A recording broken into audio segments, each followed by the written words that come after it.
Hey, man. Hey, Happy New Year. No, we did Happy New Year last time, right?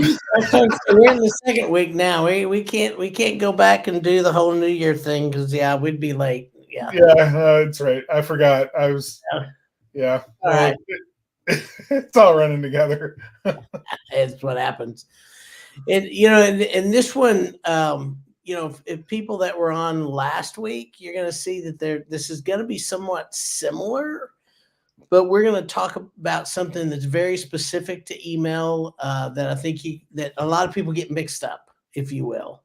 I'm just going to jump into it because we went so long last time. I want to get moving in here so that we can just get this going. So here's one of the things that I think is really, really important.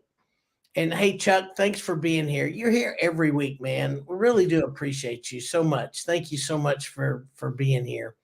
Um, the thing about creating effective email campaigns. So here's one of the things I really want to get into today because we talk to people a lot of time. You want to do a campaign, and they're like, yeah, and it's one email, and one email is not.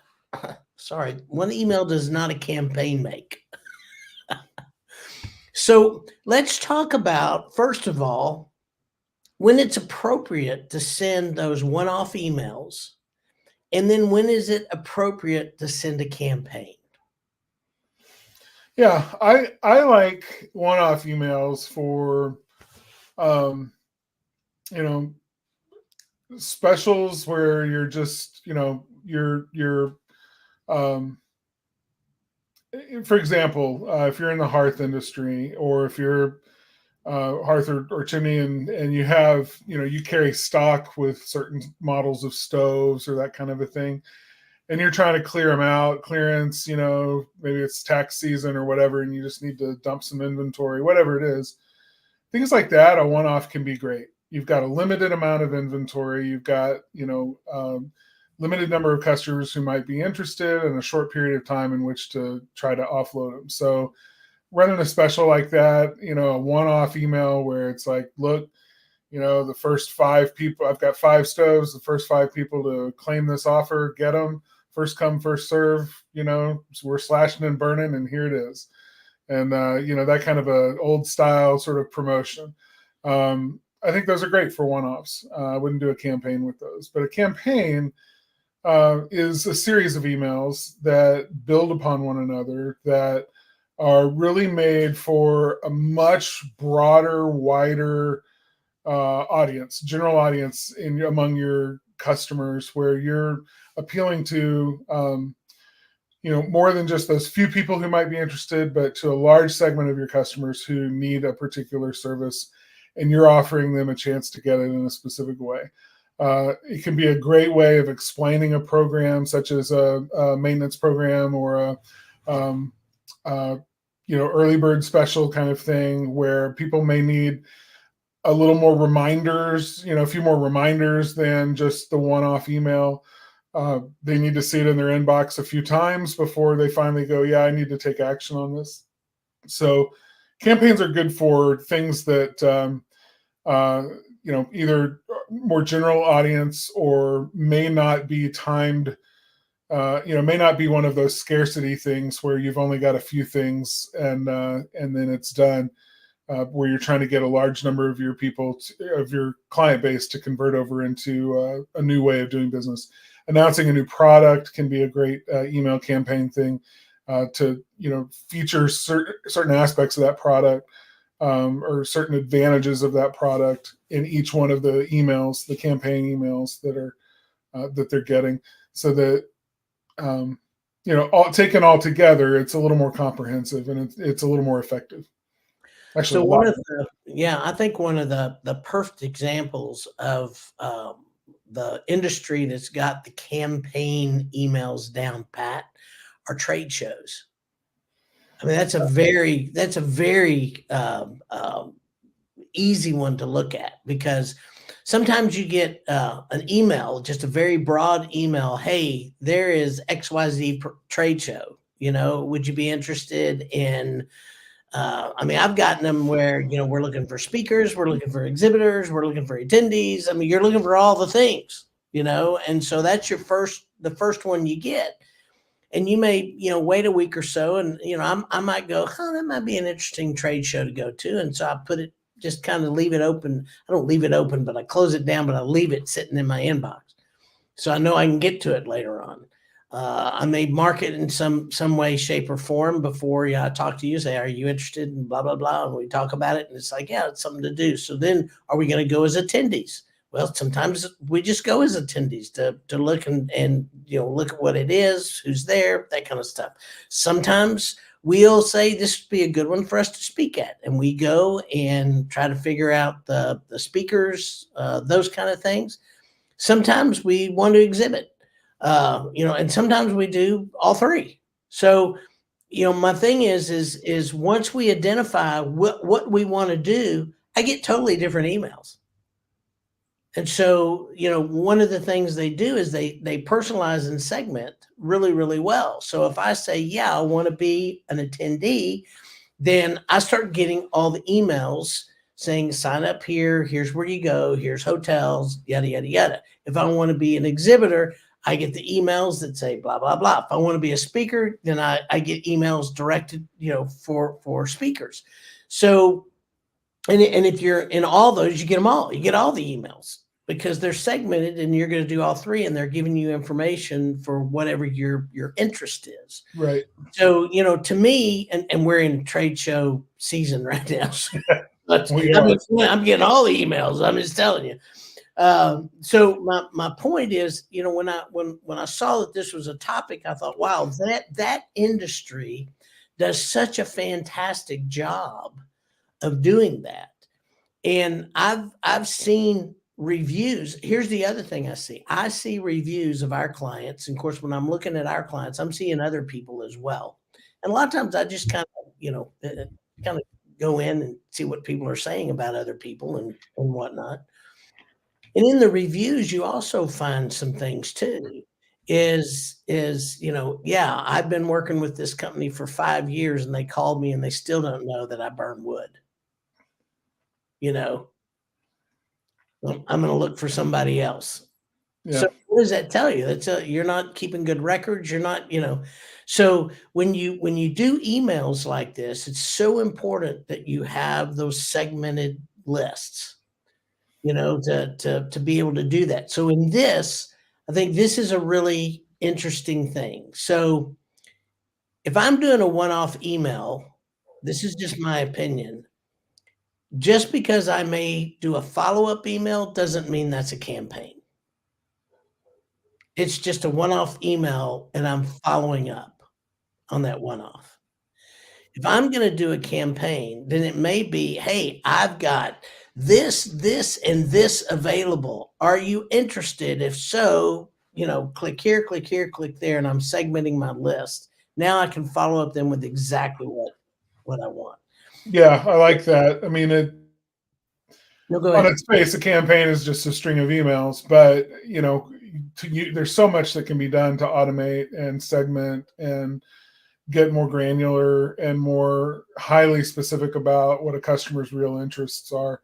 And I appreciate, like, the retailers that do that. I don't just get email offers from the big and tall shop. I get email offers from the big and tall shop with specific kinds of clothes that I've purchased in the past. They're letting me know that, if I'm looking for khakis again this time of year, that, they've got the special, running and that kind of deal. So, I mean, I appreciate it that they pay attention to what my buying behaviors are and what my signals are in terms of my interests, so that they put those offers in front of me at the right time. And, yeah, it's always more effective when you can do that. And there's no reason why chimney service company or a plumber or an HVAC company or a hearth retailer couldn't do that as well.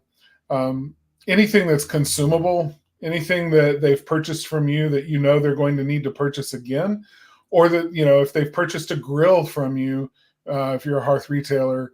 And I'm thinking a lot about the hearth retail simply because we've got the HPV Expo coming here to Nashville next month. Um, but if you've purchased a grill from us, then we automatically know that you're interested in grilling, and so we've got this, fish cage and a basket for vegetables and these really cool salt and pepper shakers that are magnetized to the side of the grill, and whatever, so that there's other stuff that you're going to need if you have a grill. There's a lot of accessories, covers, whatever. So when you pay attention to that kind of thing and you start sending offers that are targeted to people who have purchased a grill or even a specific kind of grill, a Big Green Egg, for example, then you can generate a lot of additional revenue and have a lot more foot traffic through the store on a repeat basis, because you're offering to take care of those consumables and those other accessories that go with the big purchase. Yeah, I mean, it's just a really good way to think about things. So I'm going to go through these, and these are going to sound a little bit familiar from last week, but you do need to still do some of these same things, whether it's a one-off email or a campaign. You really have to define your goals. What do you want out of the email? Do you want to get rid of inventory? Is that the purpose of the email? Are you wanting to set up, maybe set up something, in chimney sweeping specifically, they want to do cleanings and those kind of things in the spring and summertime when it's a little bit easier schedule wise to do that. So, is that the intent, is getting people scheduled? And if so, are you just going to do, creosote, or do you want to do the gas fireplaces, gas logs and all that kind of stuff has to be thought about. So you've got to figure out, what am I doing? What do I want to get people to do out of this? What is that? And then again, knowing your audience is really, really important. And most people really do know their audience. I mean, that's the thing. If they've been in business long enough, they really do know their audience. However, sometimes we think we do and we don't. And I just want to caution people I've been in this business for 30 years. I know who does what and where and when. Yeah, blah, blah, blah, blah, blah. Well, one of the people that we've worked with made a really big leap that, the people that really dealt with his company were women. Well, he found out that wasn't true.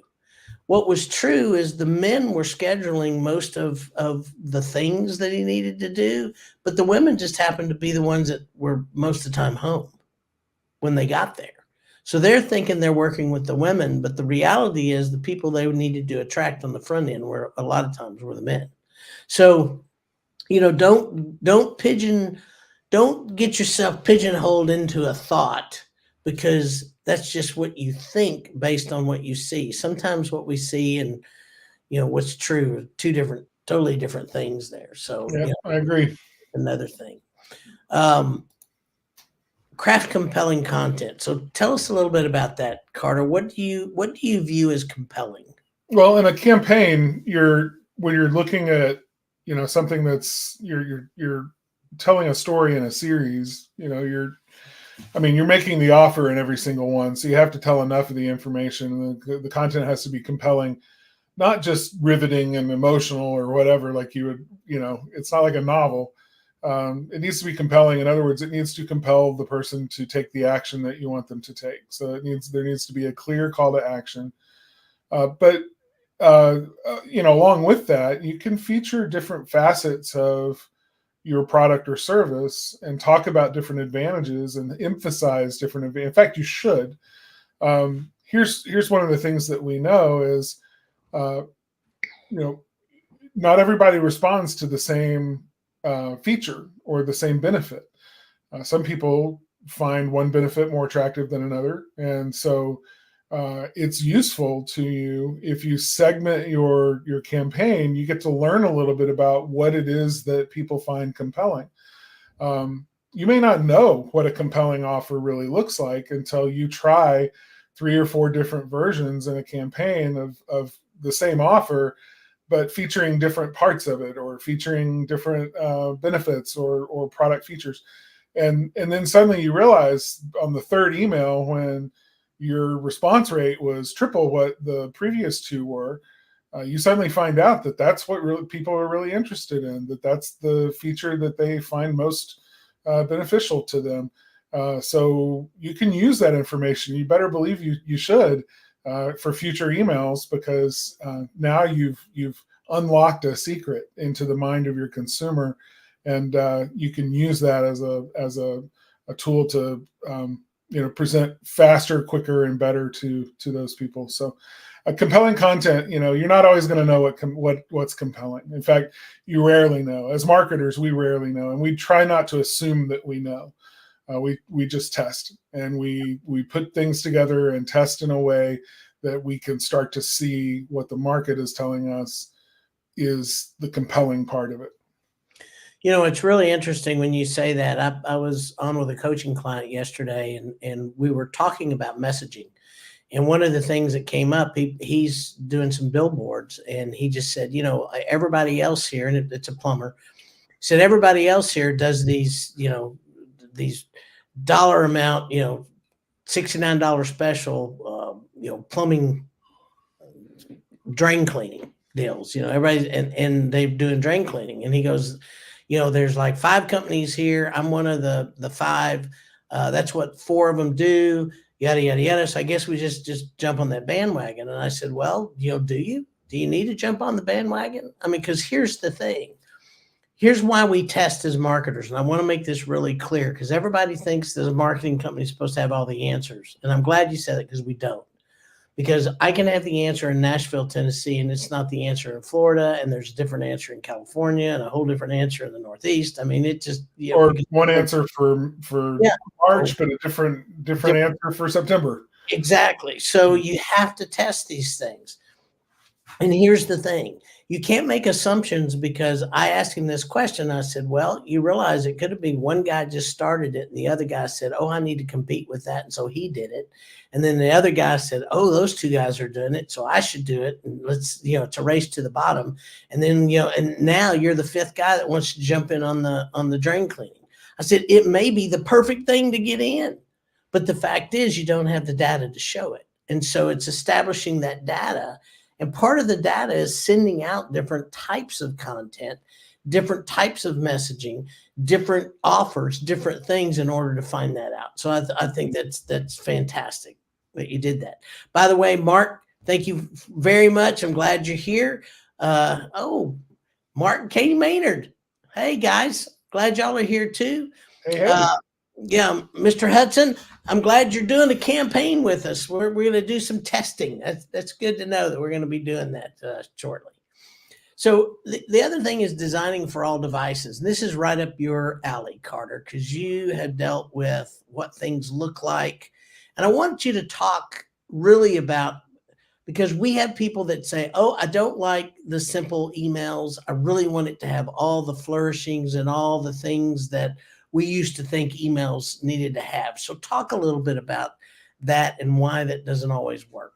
Yeah, the beautiful emails with all the images and stuff, oftentimes, unless you're sending to someone who, has been interacting with your emails on a regular basis, sometimes those emails are the ones that get thrown straight to spam. So I'm a fan of keeping your messages appropriate for what you're doing. If it's a visual message, if it's about a product, then include an image. If it's not about a product, if it's about a service, especially if it's about a service that people can't even really envision or see, such as, chimney inspection.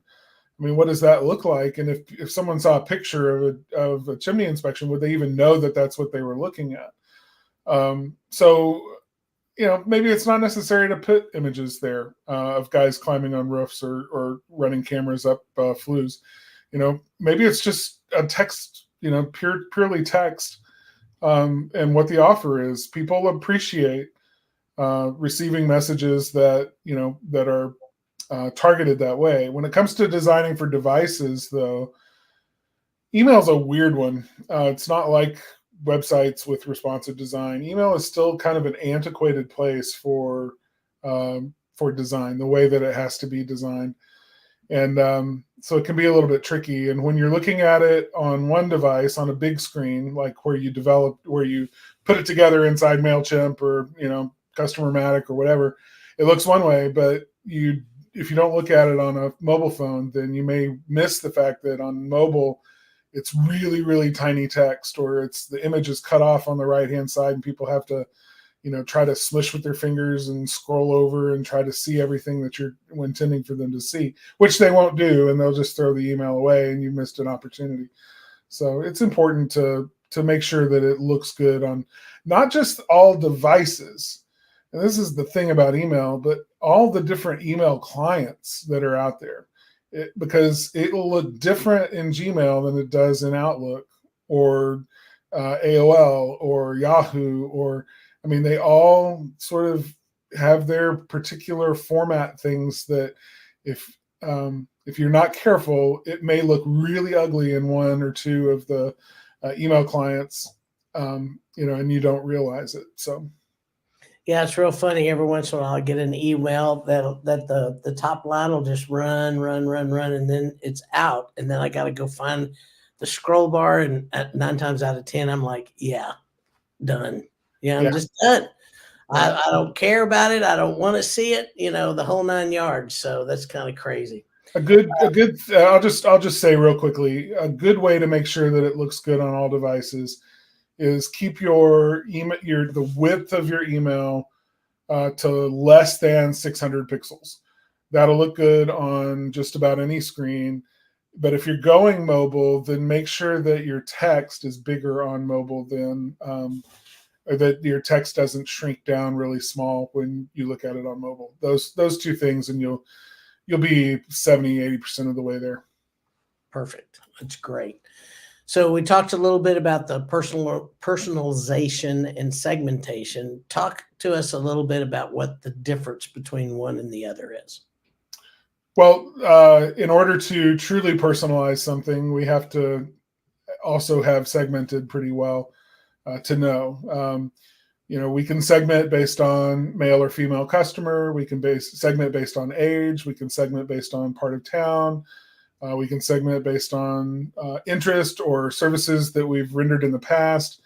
So you can personalize by making sure that the content that you're sending them has to do with the things that they're interested in, right?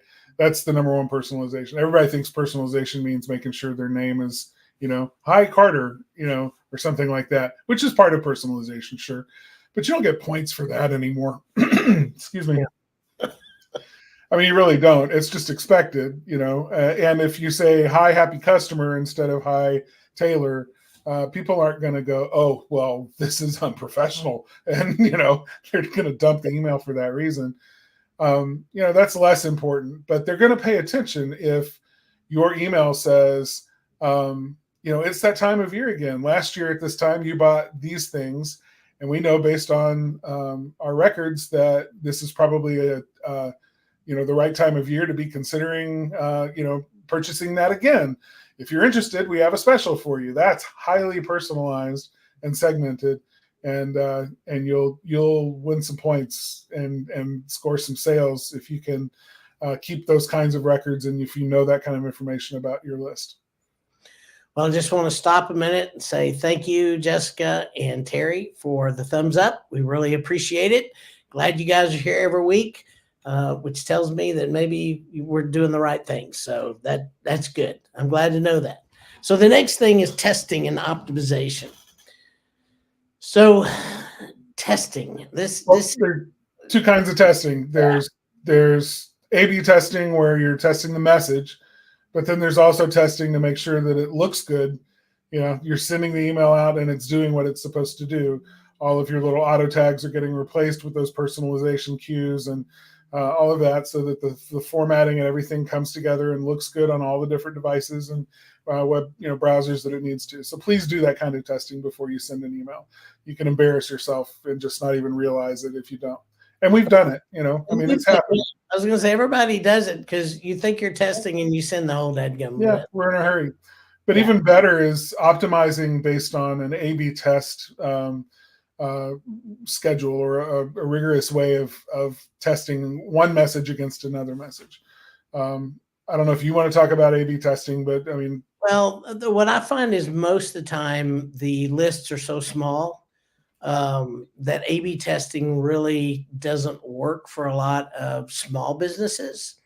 Um, I tell you what I like better than having the A/B because of the numbers. I like tracking the messages, the open rates, those kind of things to see if one headline, from one email to the next in the campaign, how those open rates actually look, how many people have actually been enticed to open the email and read it.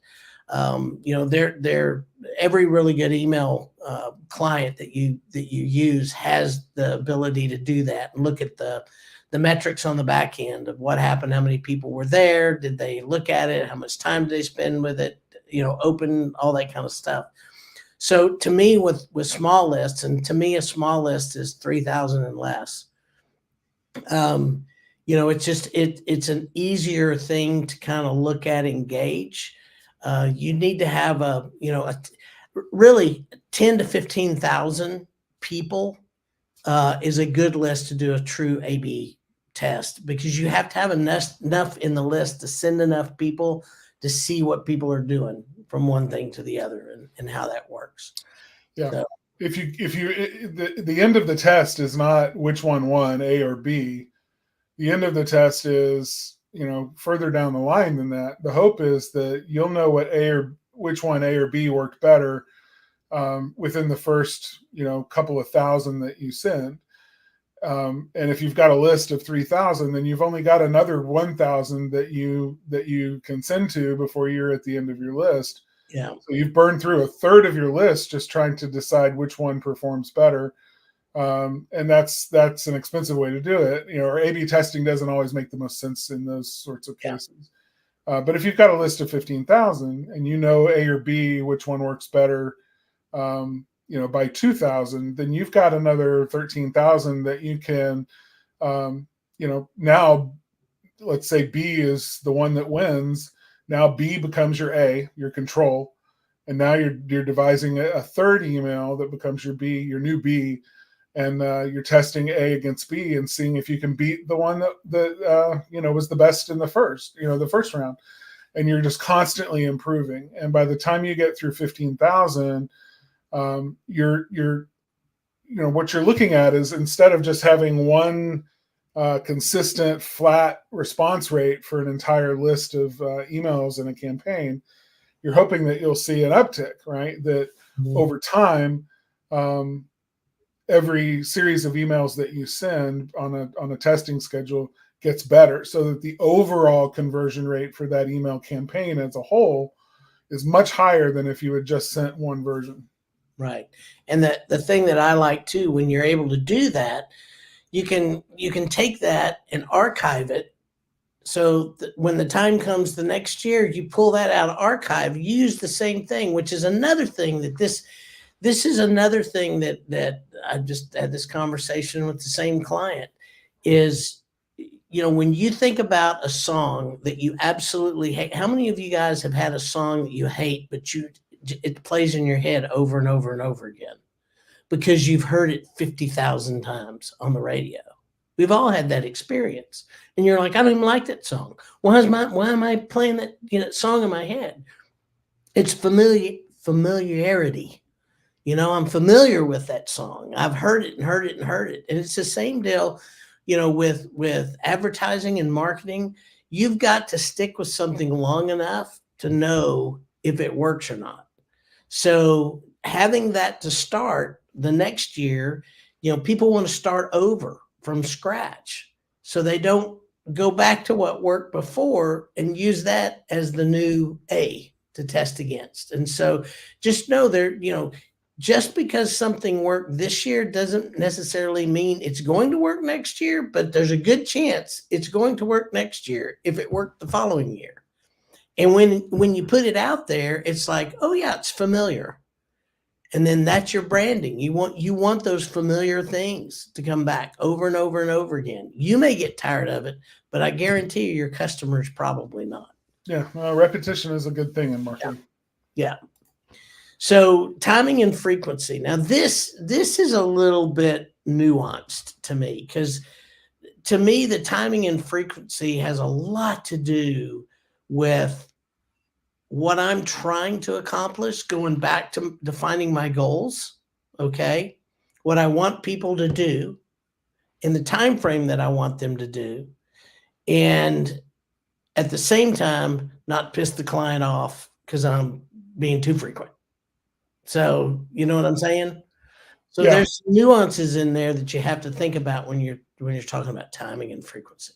yeah, and the content plays a large role in that. If it's really particularly salesy, like hurry up and act now, limited offer, do it before such and such date, and your frequency is too high, then you can burn people out on it really quickly, and they feel like you're shoving it down their throats, and they'll unsubscribe.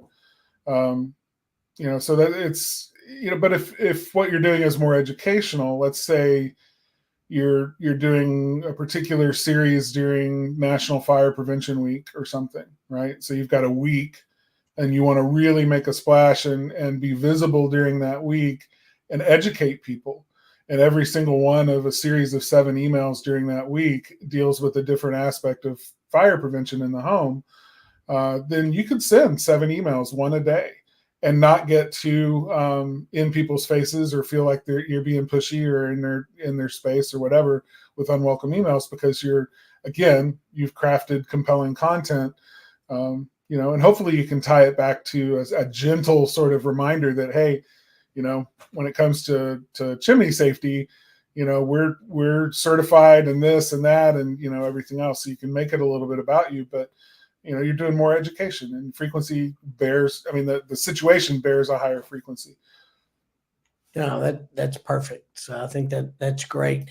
And then we spent a lot of time last week on compliance and permissions. So I'm not going to spend a whole lot of time on this. If you missed it, you can go back and watch last week's Spark Live.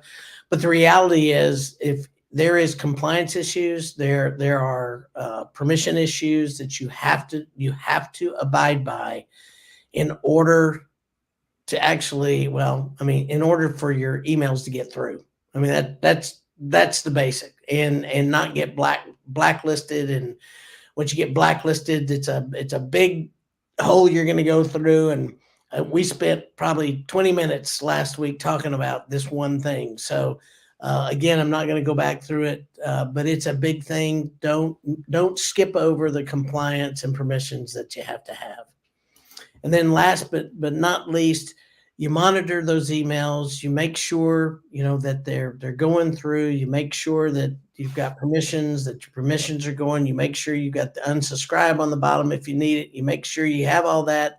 Monitor, make sure things are not going sideways.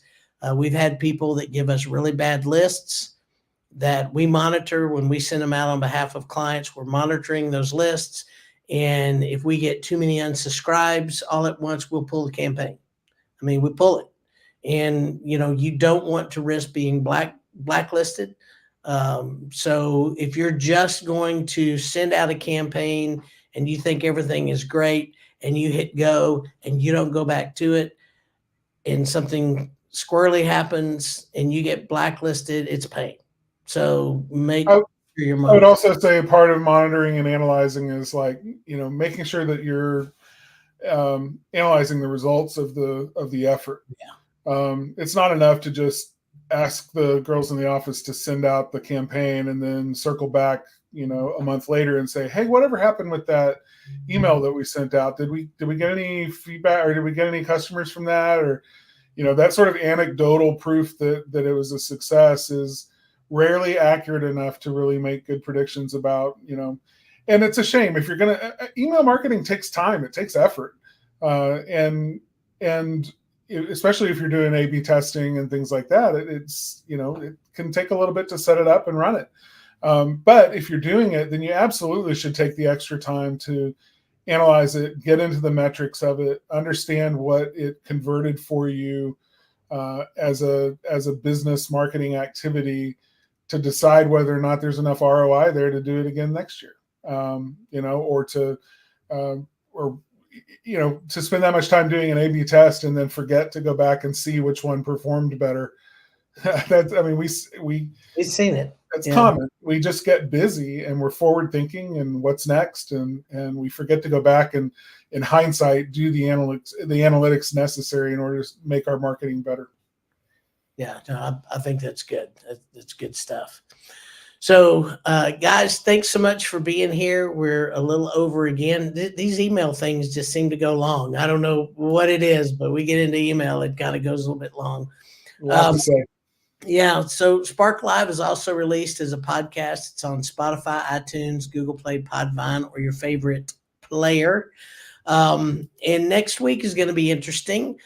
We are doing a Q&A, but Carter and I will be at the beginning of next week in Puerto Rico at Lindeman University. And so we plan on Thursday just kind of going through some of the things that we've learned, where I'm sure looks like they've got great speakers, just a fantastic lineup there. So we're really looking forward to it. We are absolutely just feel blessed that they've asked us to sponsor this year. And so we got to do that. We think that that's a got to, not a have to. So we really appreciated that.